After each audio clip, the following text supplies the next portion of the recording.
Kalau bicara mengapa Masjid Al-Aqsa penting bagi umat Islam dan tidak boleh kita masa bodoh menyikapi ini. Salah satu dasar diantaranya kita buka nanti Quran surat Al-Isra ayat 1. Subhanallah. Ini sengaja Bapak kami pakai ini biar Bapak-Bapak itu ada perhatian dan mudah untuk mengikuti begitu ya. A'udzubillahi Subhanalladzi asra bi 'abdihi lailan minal masjidil haram ilal masjidil aqsa alladzi barakna hawlahu lirunihu ya. Linuriyahu ayatina innahu huwas samiul basir ya. Maha suci Allah yang telah menjalankan hambanya pada suatu malam dari Al-Masjidil Haram ke Masjidil Aqsa yang telah kami berkahi. Sekali lagi, yang kami berkahi ya, sekelilingnya agar kami perlihatkan kepadanya sebagian dari tanda-tanda kebesaran Allah, bukti-bukti kebesaran Allah. Sesungguhnya Dia Allah adalah Maha mendengar lagi Maha mengetahui. Hadirin bagian, para ulama mengatakan andai kata atau andaikan tidak ada keutamaan lain untuk Masjid Al-Aqsa ini selain ayat ini sudah cukup. Ya, sudah cukup dengan ayat 1 daripada Quran surah Al-Isra ini. Ya. Karena bagaimanapun dikata-kata yang telah kami berkahi. Nih, kita semuanya hidup ini mempunyai keinginan untuk mendapat berkah Allah Subhanahu wa taala. Ini perlu ada di antara jamaah yang sudah pernah ke sana ya, yang safar ke Masjidil Aqsa ada? Pak Subhan pernah ya? Belum. Ya, hadirin bahagia. Alhamdulillah saya bukan kebetulan ya, Allah memberikan kesempatan untuk datang ke sana pada tahun 2017 bersama rombongan Majelis Ulama Indonesia dan sekaligus menyerahkan bantuan dari warga Kalimantan Timur yang kami kumpulkan waktu itu kurang lebih 400 juta. Jadi kalau ada jamaah, ada ustadz yang mengatakan bahwa bantuan itu tidak akan sampai kalau dibawa oleh suatu organisasi, bukan melalui pemerintah. Itu karena mereka tidak mengalami. Ya. 400 juta itu bapak-bapak seorang bahagia. Ya tidak dibawa oleh satu orang, dibagi-bagi. Ya, ada yang 25 juta, ada yang 15 juta, ada yang 20 juta. Seakan-akan itu sebagai uang saku, begitu. Ya, sebagai uang saku, sehingga tidak ada masalah. Tapi kalau membawa sekaligus 400 juta pasti tidak bisa. Oleh karenanya, bapak-bapak, saudara-saudara, tidak usah ragu-ragu nanti kalau menyumbang kepada saudara kita sana melalui lembaga, insya Allah percaya. Ya, oleh karenanya hadirin bahagia, kami memang melelahkan perjalanan itu karena ada 2 rombongan kami berangkat itu, 2 bis. Satu bis itu khusus warga yang jamaah yang beragama Islam yang seiman dengan kita. Yang satu bis itu bapak-bapak saudara bahagia itu gabungan dari saudara kita ini Malang yang non muslim juga datang ke sana. Ya. Oleh karenanya perjalanan kami itu memang cukup lama ya, kurang lebih 2 minggu ya, 2 minggu. Kemudian yang bahagia perlu kami sampaikan sampai kami di Palestina ini, saya izin berdiri bapak-bapak ya, biar sedikit termotivasi bapak ibu kalian ya. Ini perjalanan masuk ke sini nih bapak-bapak, tidak dibuka semua pintu, semua lorong, tapi dalam ini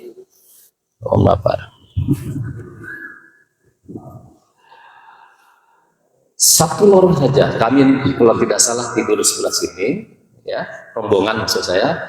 Kemudian Masjidil Aqsa ini, Bapak, ini tempat sholat kita, ya. Ini Dome of the Rock ini, ya. Kemudian ada satu lorong yang dibuka sini. Ini melalui sini terus turun, ini ada tangga, ya toh. Di antara lorong ini Bapak-bapak yang kami hormati, ada tiga pos tentara Israel, Zionis Israel, ya, orang-orang Yahudi yang lengkap dengan persenjataannya. Sehingga kalau saudara kita yang berdomisili di sini mau masuk ke sini ini, ya harus masuk ke sini dulu, masuk, ya, kemudian sholat di sini.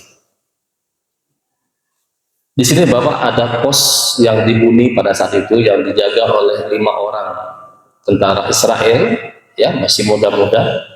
Rata-rata tentara Israel itu muda-muda karena mereka itu punya wajib militer, ya, umur 18 tahun itu sudah wajib menjadi tentaranya itu. Kemudian hadirin bahagia,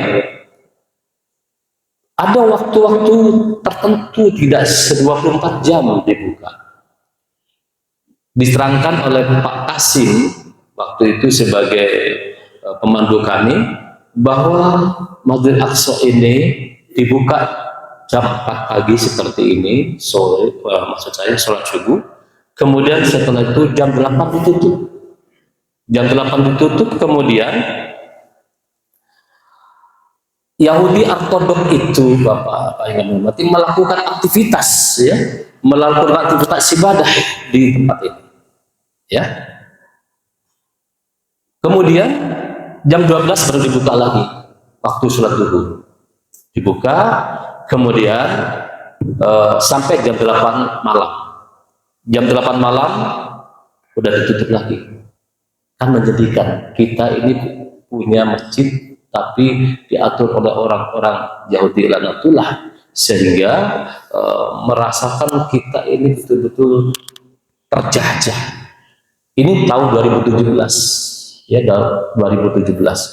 Oleh karenanya, ya, perlu saya sampaikan pada Bapak yang nomor 1 ini, Jami Al Akli, ya, disinilah tempat untuk melaksanakan sholat berjamaah, ya. Kemudian yang nomor 2 ini Kubhatul Syahroh, Dome of the Road, ya, Dome of the Road, ya. Ini kadang-kadang orang yang tidak paham dianggapnya di sinilah tempat tempat sholat itu. Padahal di sini adalah tempat mi'rajnya Nabi ke Sidratul Muntaha, ya. Kemudian di dalam masjid ini ada batu hitam yang dijadikan sebagai pijakan oleh Nabi untuk Isra, ya. Kemudian menurut Pak Asim dalam keterangannya itu, batu hitam itu ingin ikut Nabi untuk Isra, ya, ikut Isra Mi'raj, untuk Mi'raj, ya, untuk ikut, tapi tidak, Allah tidak memberikan izin tentunya, ya. Jadi kalau Bapak dalam ini kesempatan ini nanti ada rezeki dan kondisi saudara kita di Palestina itu berhasil dan dalam kondisi nyaman, mudah-mudahan bisa ke sana nanti, ya, amin, ya. Kemudian yang keempat ini disebut Haitul Buraq. Ini kendaraan Nabi dari Masjidil Haram ke Masjidil Aqsa itu dan ditempatkan di sini, ya, kendaraan Nabi itu. Kemudian hari bahagia, mohon maaf ya Bapak, ya, di sini ini ada namanya ratapan, tembok ratapan yang dijadikan dipercayai oleh orang-orang Yahudi untuk berdoa dan menempelkan badannya itu di tembok ratapan. Sebagian orang Nasrani juga mempunyai kepercayaan seperti itu. Kami bisa melihatnya dari sini kemarin, ya, melihat ngintip dari sini, mereka itu banyak melakukan ibadah di tembok ratapan, ya, di tembok ratapan namanya. Oleh karenanya hadir bahagia, tentunya melihat kondisi seperti ini, kita tahu kondisi Zionis Israel dan Yahudi lanatullah itu ingin menguasai secara totalitas daripada Palestina ini, ya tentunya menjadi perhatian dan keprihatinan kita. Kita terus berdoa tentunya agar kita ini agar saudara kita di Palestina, di Gaza itu diberi kekuatan, kemampuan dengan pertolongan Allah Subhanahu wa taala. Kalau tidak salah, tanah wilayah Palestina itu kurang lebih sekarang itu tinggal 25% yang untuk dikuasai oleh orang-orang Israel. Hadirin bahagia, tadi ayat pertama dari surat Al-Isra, ya. Kemudian alasan yang selanjutnya, kenapa itu Masjidil Aqsa ini merupakan satu yang sangat penting bagi kita. Dijelaskan bahwa Masjid Aqsa ini adalah kiblat pertama umat Islam. Sebelum Allah memerintahkan mengubah arah kiblat dari Masjidil Aqsa Palestina ke Masjidil Haram di Mekah. Kalau bapak-bapak, ibu-ibu pernah bapak ya safar, umroh, haji, kita diajak ziarah ke masjid yang disebut Masjid Qiblatain, ya, masjid dua kiblat. Karena disinilah Rasulullah SAW mulai mendapatkan perintah Allah yang menghadap Masjid Aqsa. Kalau tidak salah waktu itu pada sholat asar, kemudian pada saat sholat Nabi itu mengalihkan atau mengatakan pandangannya itu kiblatnya itu ke Masjid Aqsa. Kurang lebih 16 bulan bisa disebutkan, ya. Dari Mekah sampai hijrah ke Madinah, Nabi dalam melaksanakan sholat itu berkiblat ke Masjid Aqsa. Nah, setelah itu baru Nabi itu disebutkan bahwa beliau mendapat firman Allah, sehingga ini perintah atau hadis Nabi dari Al-Bara bin Azab berkata, saya sholat bersama Nabi menghadap ke arah Baitul Maqdis selama 16 bulan, ya, sampai turun ayat di dalam surah Al-Baqarah, wa haitsu ma kuntum qaulan, ya, fawallu, saya ulangi, wa haitsu ma kuntum fawallu wujuhakum satra, ya. Ini surat ayat apa namanya yang menjadi dasar setelah Nabi itu kurang lebih 16 bulan melakukan sholat menghadap ke Masjidil Aqsa, kemudian turun ayat 144 Quran surah Al-Baqarah, a'udzubillahi minasyaitonir rajim, qad nara taqulu wajhaka fis samai falwalliyannaka qiblatan tardaha fawalli wajhaka satral Masjidil Haram wa isma kuntum fawallu wujuhakum satara wa innal ladzina utul kitab la ya'lamuna annahu al-haq min rabbihim wa ma Allahu bighafilin amma ya'malun. Sungguh kami sering melihat mukamu menengadah ke langit, maka sungguh kami itu Allah akan memalingkan kamu ke kiblat yang kamu sukai. Palingkanlah mukamu ke arah Masjidil Haram, dan di mana saja kamu berada, palingkanlah mukamu ke arahnya. Dan sesungguhnya orang-orang Yahudi dan Nasrani yang diberi Alkitab, yaitu Taurat dan Injil, memang mengetahui bahwa berpaling ke Masjidil Haram itu adalah benar dari Tuhannya, dan Allah sekali-kali tidak lengah dari apa yang mereka kerjakan. Sejak itu Nabi melakukan sholat menghadap ke Masjidil Haram, termasuk kita semua, ya, termasuk kita semua. Oleh karenanya, hadirin bahagia, apa yang kita ini tega dan masa bodoh ketika Masjidil Aqsa ini akan direbut oleh Zionis Israel, laknatullah. Tentunya kita tidak, sebagai orang beriman, tidak akan membiarkan hal itu terjadi, ya. Oleh karenanya, hadirin bahagia, saya lanjutkan yang kedua biar agak cepat. Masjidil Aqsa adalah masjid kedua yang diletakkan Allah di muka bumi, ya. Masjidil Aqsa adalah masjid kedua yang diletakkan Allah di muka bumi. Di dalam sebuah hadis disebutkan, pertanyaan Abu Dzar, saya baca artinya, wahai Rasulullah, masjid apakah yang pertama diletakkan oleh Allah di muka bumi? Beliau menjawab, Al-Masjidil Haram. Abu Dzar bertanya lagi, kemudian apalah? Kemudian Masjid Aqsa. Jadi Masjidil Aqsa. Jadi setelah Masjidil Haram, Kemudian ada lagi bisa tanya lagi, kemudian masjid mana lagi ya Rasulullah? Masjid Al-Aqsa. Berkata Abu Muawiyah, yakni Baitul Maqdis.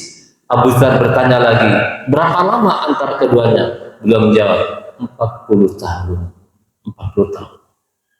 Hadir bagian fondasi Masjid Al-Aqsa ini di dalam sejarah diletakkan oleh Allah Subhanahu wa taala sejak zaman Nabi Adam alaihissalam. Dalam kurun waktu sekian lama bangunan itu rusak dan runtuh dimakan waktu.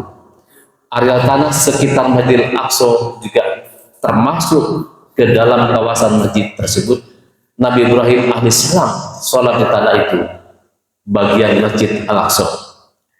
Ibnu Qayyim Al-Jauzi menyebutkan Masjid Al-Aqsa dibangun kembali di atas fondasinya oleh cucu Nabi Ibrahim alaihissalam, yakni Nabi Yakub dan Nabi Yakub bin Ishak bin Ibrahim alaihissalam.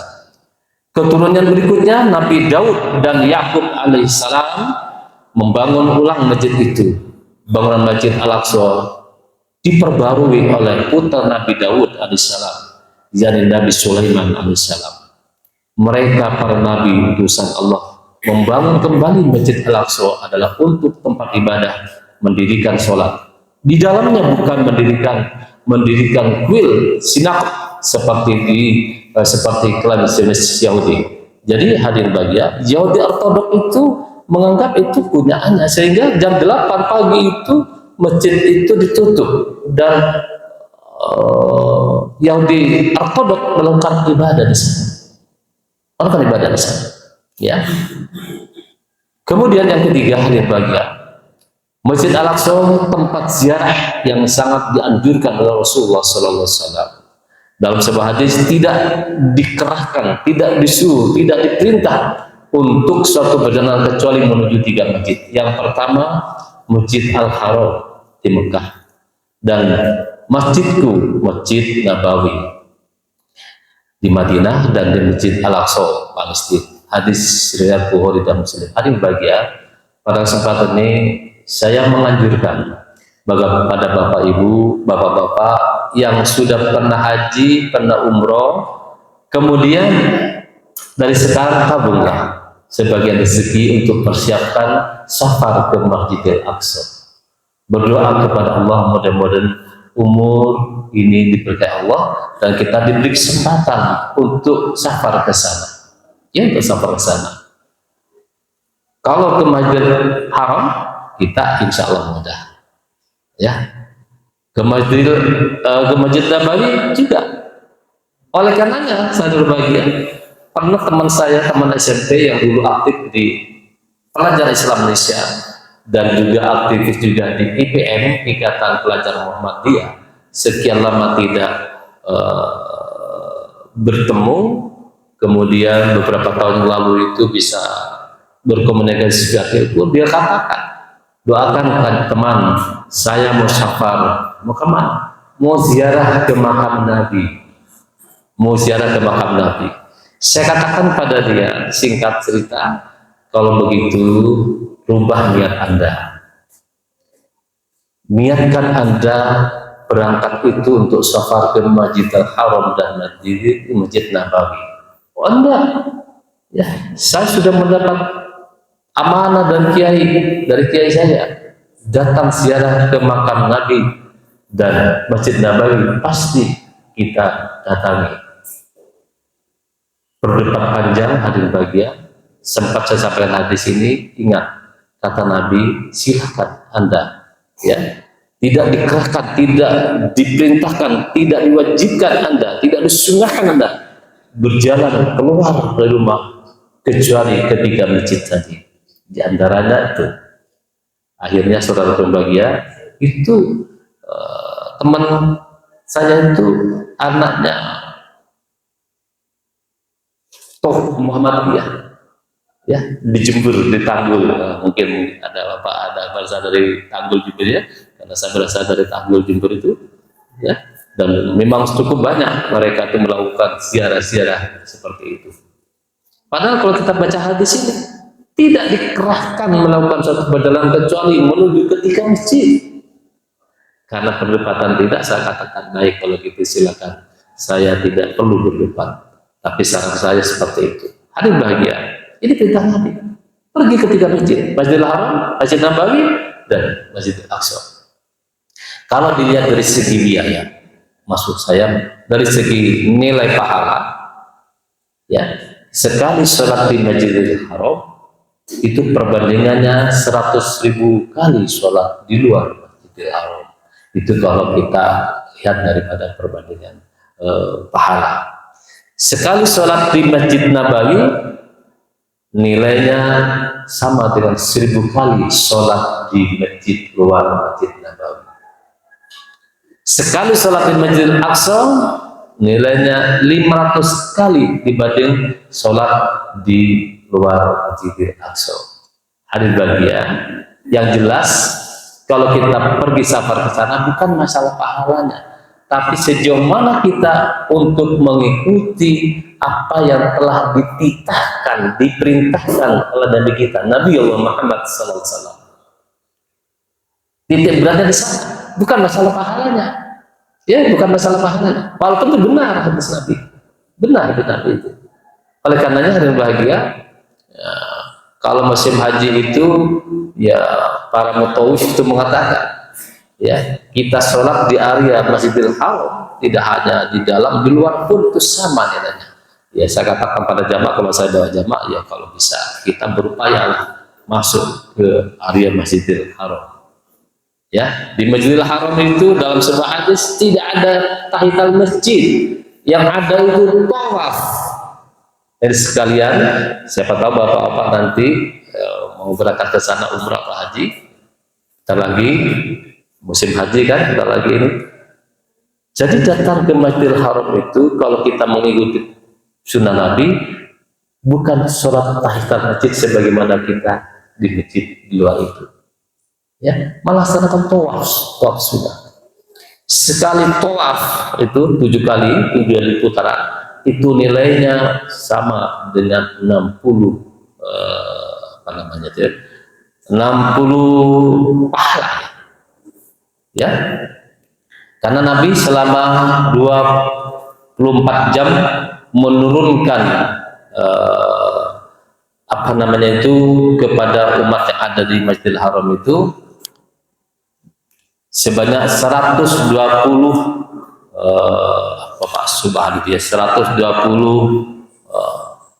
pahala, ya. 260 diberikan kepada orang yang tawaf, kemudian 40 diberikan kepada orang yang sholat, 20 diberikan kepada orang yang memandang Ka'bah. Itu dalam sebuah hadis disebutkan seperti itu. Oleh karenanya ketika kita memandang Ka'bah saja Bapak di Masjidil Haram itu mendapatkan 20 barokah. Memandang Ka'bah sambil membaca doa Allahumma antas salam wa minkas salam fahayna wa jannata darus salam. Kan sering kita kalau habis sholat itu baca seperti itu, ya. Oleh karena bahagia, wajar kalau Nabi bersabda bahwa sekali sholat di sana itu nilainya sama dengan 100.000 kali. Jangan disalahartikan, nanti salah paham. Pulang dari sana tidak sholat-sholat lagi karena menganggap dirinya sudah 100.000 kali sholat. Dan ini bapak-bapak saya bicara ini bukan teori. Saya pernah menyaksikan beberapa tahun lalu sebelum saya haji. Ya, ada saudara kami, ya, yang mengatakan kami ini sudah berapa kali sholat di Masjidil Haram. Sekali sholat itu 100.000. Jadi kan sudah cukup banyak untuk bekal menghadap Allah Subhanahu wa Ta'ala. Masya Allah. Di Masjid Nabawi selama 10 hari melakukan sholat arba'in, ya, arba'in. Berapa kali tinggal hitung, 5 sehari semalam 5 kali, 3 kali, ya, sekali sholat 1000 kali, 5 kali sholat berarti sudah 5.000 kali sholat di luar Masjid Nabawi. Belum lagi sholat sunnahnya, begitu banyaknya, sehingga pulang ke tanah suci, pulang ke tanah air, tidak lagi melaksanakan sholat. Ini pemahaman yang salah. Oleh karenanya hadirin Bapak Ibu dan hormati, Bapak-bapak kalau nanti mau safar melaksanakan haji ataupun umroh, belajar manasik haji yang cukup, manasik umroh yang cukup, agar kita itu mempunyai bekal dan mampu bisa melaksanakan ibadah umroh dengan baik.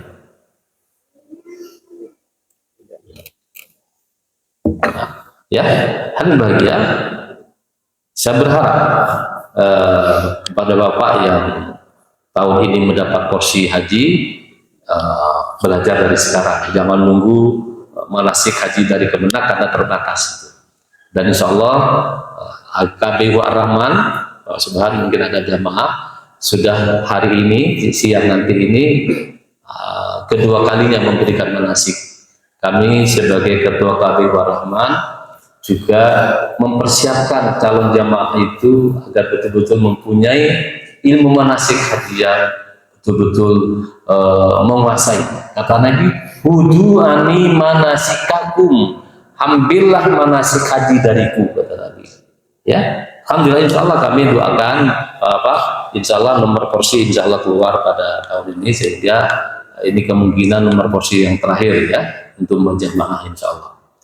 Kembali kepada 3 masjid tadi, Masjidil Aqsa itu salah satu masjid yang diperintahkan untuk didatangi oleh Nabi kita, Nabi Muhammad SAW. Oleh karenanya sangat-sangat penting bagi kita, paling tidak dukungan doa kepada saudara kita di Palestina, di Gaza, agar mereka terus berupaya mempertahankan Masjidil Aqsa dan nantinya Palestina bisa merdeka. Ya, begitu mulianya berziarah ke Masjidil Aqsa. Hampir seluruh sahabat utama Rasulullah SAW pernah berkunjung ke sana. Ini sebagai informasi Bapak-bapak, siapa di antaranya adalah Umar bin Khattab, pernah menjadi khalifah di sana. Ya, ini sebagai motivasi bagi kita hadirin. Siapa yang tidak tahu Umar bin Khattab begitu hebat?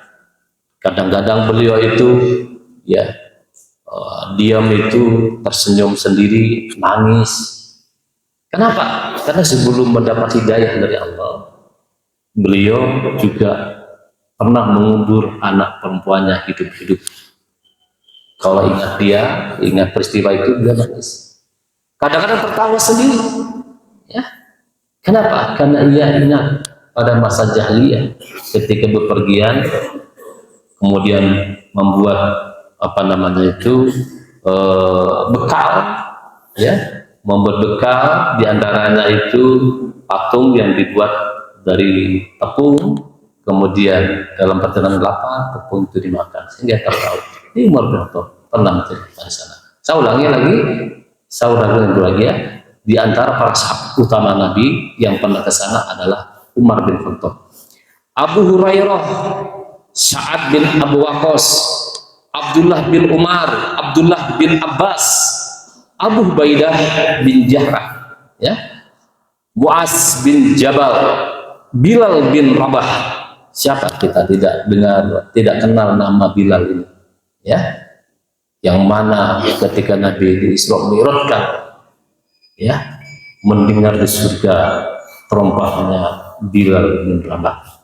Saya singgung sedikit, siapa tahu di antara bapak-bapak saudara bisa mengamalkan amalan Bilal. Nabi berkata, ya Bilal, amalan apa yang kau lakukan hingga terompahmu terdengar di surga? Tidak ada ya Rasulullah. Amalan saya hanya memelihara wudhu, ya, suci, berwudhu setiap batal wudhu. Maksud saya setelah batal wudhu, saya wudhu dan saya sholat sunnah rakaat sebagai sholat sunnah syukur wudhu. Itu saja Rasul. Masya Allah. Bilal belum meninggal, terompahnya sudah terdengar. Kenapa kok bisa terdengar? Karena Bilal itu selalu menyebut Nabi untuk mengimami itu seorang bagian dia menggunakan terompah itu. Ya, paham Nabi itu yang datang itu adalah bulan Dzulhijjah. Khalid bin Walid Abu Dzar Al-Ghifari, baca sejarah bagaimana kiprah dan perjuangan Abu Dzar Al-Ghifari. Ya, kalau dalam sejarah disebutkan beliau ini adalah kurus, tinggi, ya, tapi luar biasa, ya, di dalam mengikuti dan mencintai Rasulullah SAW. Salman Al-Farisi, Abu Darda, Abu Mas'ud Al-Ansari, Amr bin As, Abdullah bin Salam, Sa'id bin Sa'id, Murrah bin Ka'ab, Abdullah bin Amr bin As, Muawiyah bin Abu Sufyan, Auf bin Malik, Ubadah bin Syamih, Sa'id bin As, dan Safiyah istri Rasulullah SAW. Ini diantara yang tercatat dalam sejarah. Kalau kita lihat baca lagi, tentunya begitu banyak orang-orang yang safar ke sana dan tinggal di sana. Ini maksud kami untuk berikan motivasi pada bapak-bapak, pada kita semua agar kita ini ada keinginan. Keinginannya itu dibuktikan dengan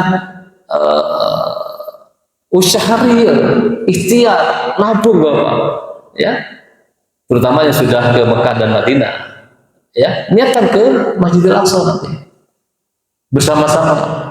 Berapa orang rombongan Masjid Al-Hidayah, ya, di bawah Amir Ustadz Subhan, Masya Allah, Ustadz Sugianto nanti dikabari, siapa tahu ada umur barokah, ada rezeki, bisa sama-sama. Karena kepergian saya 2017 itu menurut saya kurang maksimal, karena sebelumnya belum baca sejarah, ya, sehingga tidak begitu maksimal hasilnya, ya. Istri saya sempat nyatat perjalanan itu cukup panjang perjalanan. Lihat Mesir, saya lihat Mesir, ya. Perbatasan Mesir dan Israel itu penjaganya luar biasa ketat. Dari 40 orang rombongan kami, 2 orang tidak boleh masuk karena jejak langkahnya itu ketahuan, dia termasuk aktivis begitu, suami istri, sehingga beliau berdua itu diinapkan di hotel tersebut, di hotel di Mesir itu. Beliau itu lupa namanya, salah seorang dari aktivis dakwah dari Hidayatullah dan sekarang menjadi dosen di Unmul beserta dengan istrinya juga. Ya tidak masuk bapak. Oleh karena bahagia, silakan dari sekarang nabung, ya, nabung, niat, kemudian mohon pada Allah diberi kesempatan untuk ziarah ke Masjidil Aqsa. Ya, hadir bahagia. Ini sudah tadi, baik. Mungkin saya nggak bisa menerangkan terlalu banyak. Sekarang apa yang harus kita lakukan, ya? Kaitannya dengan kondisi ini, ya. Sedikit aja bapak ini. Ada 6 hal yang harus dilakukan setiap muslim, ya. Yang pertama, hadir bahagia, doa. Alhamdulillah tadi kita sholat subuh melakukan doa, ya. Kemudian doa penuhnya disertai dengan permohonan agar saudara kita kaum muslimin diselamatkan, diberi kemenangan, ya tak? Ini mendoakan para mujahidin dan ulama yang sedang berada di garis depan, ya, untuk membebaskan Masjid Aqsa dan Baitul Maqdis dari orang-orang Israel, Natullah dan Yahudi. Doa 5 kali paling tidak bapak, setiap habis sholat fardu kita selipkan doa. Itu yang kemudian yang kedua, berbagi infak. Kalau di pintu gerbang, di pintu masjid ada kota, ya, setiap subuh kalau bisa berangkat sebelum subuh berinfak, niatkan untuk saudara kita. Mungkin kalau dikerahkan serahkan 5.000, 10.000 terlalu kecil, dijadikan 1 dulu. Di pagi hari ada 2 malaikat yang berdoa kepada Allah. Malaikat yang pertama berdoa, ya Rabb, lipat gandakan hambamu yang berinfak pagi ini. Jadi kalau kita tadi belum masuk, sebelum sholat berinfak, walaupun tidak banyak tapi rutin, ya rutin. Selain di sini mungkin di rumah, ya kita sudah mempersiapkan sebelum berangkat, atau mungkin ibu-ibu, istri bapak di rumah siapkan kotak. Begitu menjelang subuh atau pada saat subuh masukkan uang itu rutin. Berapapun jumlahnya, yang penting istiqomah. Sebulan nanti dibuka. Ya, mungkin kalau menyerahkan uang 5.000, 10.000 kepada petugas terlalu kecil, nggak ada apa-apa. Dikumpulkan aja sebulan berapa? Itu kata Nabi, malaikat yang pertama berdoa, ya Rob, lipat gandakan hambamu yang berinfak pada pagi. Malaikat yang satu lagi berdoa kepada Allah, ya Allah, hancur leburkan mereka yang sekakal tidak berinfak pagi ini. Ada kemampuan dia, tapi dia tidak berinfak. Bukan karena nggak punya, tapi sekakal. Masya Allah, hadir bahagia. Doa malaikat itu tidak ditolak oleh Allah SWT. Ini Pak. Kemudian ketiga, share, kirim berita-berita yang betul-betul real, pasti benar adanya. Bukan kita memainkan jari-jari ini menyebarkan hoax, tidak. Tapi dicek kebenarannya, apa benarkah kira-kira. Kalau benar, share. Sehingga saudara-saudara kita mempunyai atau termotivasi untuk menjadi orang-orang yang cinta kepada Palestina, kepada Masjidil Haram, Masjidil Aqsa. Ya, ini perlu hadir bahagia. Walaupun kita ya, saya nggak tega melihat bayi yang hancur, orang ya, seorang pejuang yang kena peluru di dahinya dibuka dengan tang. Itu kalau saya tidak, saya buang itu Pak. Saya tonton untuk menghususkan sholat sekali dilihat itu Pak. Ya, itu benar adanya. Ya, peluru yang diangkat semua dipadu dengan tang, begitu keluar kemudian darahnya muncul. Ini Bapak asing kebahagiaan. Agar kita ini, iman kita ini saat-saat turun melihat itu, insya Allah naik lagi. Gitu ya. Kemudian yang keempat, persiapkan diri untuk mengikuti sunnah Rasulullah Sallallahu Alaihi Wasallam, Abu Bakar As-Siddiq dan Umar bin Khattab dan seterusnya. Jangan kita hanya mengatakan cinta kepada Rasulullah, tapi tidak mengikuti terhadap apa yang dicontoh oleh Rasulullah Sallallahu Alaihi Wasallam. Berselawat, oke, dianjurkan oleh Nabi. Sekali berselawat, maka Allah akan berikan 10 kali pertolongan kepada hamba itu, kepada orang itu. Ya, tidak hanya berselawat dalam lisan, tapi bagaimana mengikuti sunnah-sunnah Rasul dalam beribadah ini. Ya, oleh karenanya hadir bahagia, kita semua pagi ini bersyukur kepada Allah bisa hadir melaksanakan sholat subuh berjamaah ini. Ini bukan kebetulan hadirin, bapak-bapak hadir sholat di sini bukan kebetulan, ya, bukan karena sehat, bukan karena beriman kepada Allah. Berapa banyak di antara saudara kita yang beriman sehat, tidak ada halangan dia, tapi tidak terpilih oleh Allah. Kita ini terpilih oleh Allah, bisa hadir ke tempat ini. Ya, bisa memakmurkan masjid Hidayah ini, sholat bersama-sama dengan imam, rukuk sujud bersama-sama, dan sholat subuh disaksikan oleh Allah, disaksikan oleh Allah. Ya, apalagi kalau bapak dalam ini kemudian tidak terlambat, kemudian sempat sholat 2 rakaat sebelum subuh, nilainya kata Nabi lebih besar dibanding dunia bisa kasihnya. Sholat 2 rakaat sebelum subuh. Ya. Sholat subuhnya disaksikan oleh malaikat. Apa kalau bukan sholat subuh tidak disaksikan? Jelas malaikat tidak pernah tidur hadirin. Tidak pernah tidur malaikat. Tahu, tapi itu khusus subuh diterangkan Allah dalam Quran surat Al-Isra ayat 79. Wa minal laili fatahajjad bihi nafilatan lak asa ayyab'asaka rabbuka maqaman mahmuda. Sebagian malam adalah kamu sholat tahajud sebagai sholat sunnah tambahan. Maka dengan sholat tahajud itu Allah akan mengangkat kamu maqamah ke tempat yang paling mulia. Ini senjata bagi kita orang. Beda kedua ini, jamaahnya, warganya rajin melaksanakan sholat tahajud, insya Allah akan mendapat taufik. Taufik itu suatu ketenangan, ketentraman yang diberikan oleh Allah kepada hambanya yang hanif dalam hidup. Ini taufik. Ya, Nabi itu hadir bahagia, tidak pernah meninggalkan sholat witir sekalipun dalam syafaq. Ya, sekalipun dalam safar, begitu pentingnya. Nah, kalau kita yang mengaku cinta Rasul, laksanakan. Jangan tinggalkan sholat malam. Minimal witir 3 rakaat.